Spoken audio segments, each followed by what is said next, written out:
Media turnout today. Yeah, good. All right, go ahead and get started. We finished practice 7 here this morning. Another good, what I think is another good practice, a lot of situations. We've got a lot of 11-on-11 football in right now. And our guys continue to show up and compete every single day. Really like the brotherhood that we have on this football team right now. The chemistry is really strong, and guys are hanging out together, they're working out together, they're practicing really hard for each other. Really happy about where we're at from that standpoint right now. Obviously, just to address it quick, you guys heard the news about us dismissing Tylen Oden. I wish Tylen nothing but the best of luck. We have standards and a culture that we expect out of our players, and we have to make tough decisions at times. And like Tylen, I wish him nothing but the best of luck, and we'll do anything we can to help him down the road. The other one is Amir Mitchell. You got news that he tore his ACL last Saturday in a non-contact drill. We'll get surgery for Amir relatively quickly. Best case scenario probably is that we get him back sometime before Big Ten play starts, or relatively around that time. Worst case scenario is he will be out for the year. Obviously, you can't ever tell how they're going to respond from ACL injuries. But I know this Amir is a competitor. He'll do everything he can to try to do the rehab the right way and get himself back as fast as he can. But in that 6 to 8 month range, we'll see where he's at when we get to that point. We're very excited about this weekend. We got a lot of things going on with the program this weekend. We've got our coaches clinic that starts tomorrow. Expecting a great turnout. We've got a great lineup of speakers. It's always great to be able to bring high school coaches on our campus and be able to continue to build relationships and talk about what we're doing here, and also give them an opportunity to get better by the speakers that we bring here that will talk a lot about what they do with their program. We also have Student Appreciation Day this Saturday. Really encourage the students to come out and be around our football team. Student support on game day is very important, and I felt we had great student support last year. We want to continue to develop that relationship with our student body and get them to be a part of this football team, and we're hoping to have a great experience this Saturday afternoon in the bubble. So with that, we'll go ahead and open up for questions. Chris, what does losing Tylen do to your quarterback depth, and does it put you in the market for a grad transfer, or the urgency for a 2018 recruit? No, it doesn't at all. I mean, we're short right now with our depth, but it is what it is. We have 2 scholarship quarterbacks. We have another one coming in, Jonathan Lewis, but we're not in the market for a grad transfer quarterback. We're having scholarships for one. Chris, with Mitchell going down, who's expecting, or who are you hoping to step up in the receiver? Who's ever out there. There's nobody else to step up, and we're thin at that position. We have been since the spring started. We won't get the full strength at that position until the fall. DeCoven Bailey has played. He's doing a nice job. Damon Mitchell's doing a nice job. The other guys are just trying to figure it out, right now. So to say someone's going to step up and replace him now, that's not going to happen right now. With how competitive Amir was in practices we've talked about, do you expect him to approach rehab the same way? Yeah, it's like I mentioned, he's a competitive guy. He'll go out and do everything he can. He's got to do what the doctors tell him to do and not above and beyond that, and potentially run into a setback. But he'll compete. But everybody's different. It's not about just competitive spirit. It's about rebounding from an ACL injury. I've had one myself, and everybody responds differently. Their bodies respond differently. So only time will tell, what the best case scenario or worst case scenario would be for him. Understanding that Janarian can't really do any contact stuff, how have you seen him in terms of moving around, cutting? It seemed like he maybe ran some routes a little bit today. He's been doing a little bit of that for a while. Janarian's working hard. He's doing what he can right now.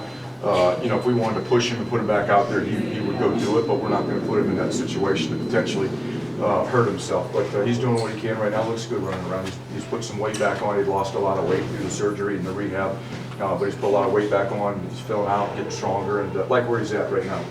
Trevor Morris looked like he's out doing a lot more. How's he looking right now? Trevor's been full go. We were concerned about Trevor being limited at the beginning, but he's been doing everything. He had a slight back issue that came up at the end of winter workouts before we started, but he recovered from that relatively quickly. It was a minor thing, but he's progressing.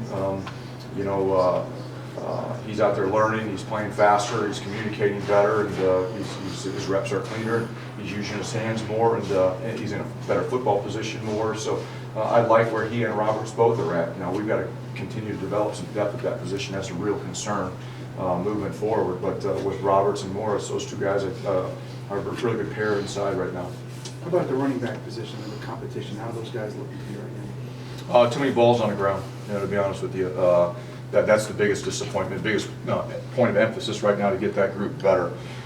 They're the best thing they probably are doing right now, the biggest improvement they've made right now is their pass protection. That was a real issue last year. But all of them have worked extremely hard to improve in that area, and it's showing up on the film when we do live situations. But again, right now for us, the ball is the most important thing. Offensively, we've got to be able to hold on to it. Defensively, we've got to be able to take away. And we've got too many balls on the ground for what we want in this program. The guys just have to understand the value of the ball and how important it is to our team's success. It's no secret last year we had an issue holding on to the ball, and it cost us some games. And we just can't do that. We got to get that fixed here throughout the course of spring and training camp. This is our first chance to talk to you since the last scrimmage. What stood out to you about the scrimmage, and then what would you like to see going into the second scrimmage? The things that stood out, we played really fast on defense. We tackled exceptionally well. We did create a lot of takeaways in our scrimmage. So I was really pleased with that. What I really liked offensively wasn't a very good scrimmage because of what the defense did and how they played, but they bounced back and had a great Tuesday practice and really got after the defense. So I like the team going back and forth like that, but the scrimmage is no different than just every practice. We're cleaner, we're crisper, we play faster. Guys communicate better because they know what they're doing more and more confident in themselves. But the scrimmage was really a one-sided show. It was the defense controlling the offense. But like I said, the good thing is the offense responded, and Tuesday they had a really good practice and got after the defense. You had said originally that you didn't expect Bonagura to do much in the spring. I saw him out there today. Is he able to do more, and how are both the kickers and the punter doing this spring? No, Bonagura is going to be limited the whole spring.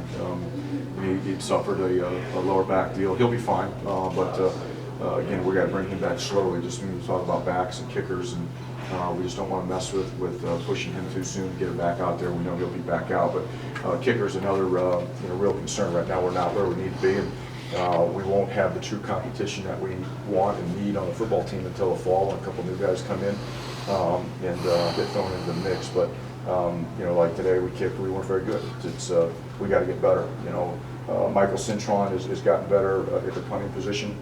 He just needs to work on his consistency, but he has done a nice job. When he hits them pretty good. And one thing that we are really emphasizing special teams, we do have to get better at snapper and kicker, but we've got to get better at the coverage part of it with our players. And we're doing a lot of drills to try to improve the coverage part of it. I don't like to say, well, it just has to be the kicker and the kick's got to be perfect. We got to go cover. We got to be able to get off blocks. We got to be able to tackle as coverage units, as kickoff coverage and punt coverage. And we spent an insane amount of time this spring trying to get that fixed and get that better and identify the guys that can do it. That's what I was going to ask. Is that unusual for a spring camp? I feel like maybe special teams coverage stuff is training camp in season. No, that's everywhere I've been that you work on that a lot. You don't work on necessarily schemes of the special teams, but you work on fundamentals and technique. Punt's really the one that you work on scheme stuff in the spring. And everyone does it different, but what I've been around, what we do here is we work a lot on the fundamentals of the special teams, and that's what we're doing right now. And our kickoff coverage, our punt coverage, we're working a lot on the fundamentals and just being able to get off blocks and make tackles and form our net. The net and having people in the right positions is so important to eliminate space for a return. From the offensive line standpoint, he stand out from the scrimmage, and I guess right guard, Boneski was working out for a scheme and was limited, but anything to take out of Boneski? Not from the scrimmage. Like I said, the defense won the scrimmage, and they pretty much dominated throughout the scrimmage, but they bounced back Tuesday. Offensive line had its best practice on Tuesday. They came out with a different attitude or a different approach, and offensive staff did a great job of getting them fired up and getting them focused on what we needed to improve on, and we had our best day of running the football on Tuesday. It continued a little bit today. It was more back and forth and more balanced today with the offense having some plays and the defense having some plays, but I like the way that the offensive line is playing right now. They're playing with good pad level. They're using their hands. They have a better attitude. When I say better attitude, more of a nasty attitude to the approach of their job and getting their job done the way we want it to get done. Depth is a real concern on the O-line. You mentioned right guard. That's one of the 5 spots right now that is not where it needs to be. And we're trying to roll some guys through there and figure out who can fit in with the other. We feel pretty good about the other 4 spots. on the offensive line, but right guard is going to be a work in progress for a while. Marcus Applefield would be a guy to be in contention who's battling, rehab from the shoulder surgery, but he'll be back in the fall. We'll get it all figured out, but 4 of the 5 positions I feel really good about, and I think they're practicing at a high level. Pass protection has been much better.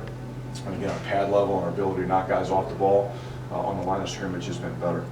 Final question? Okay.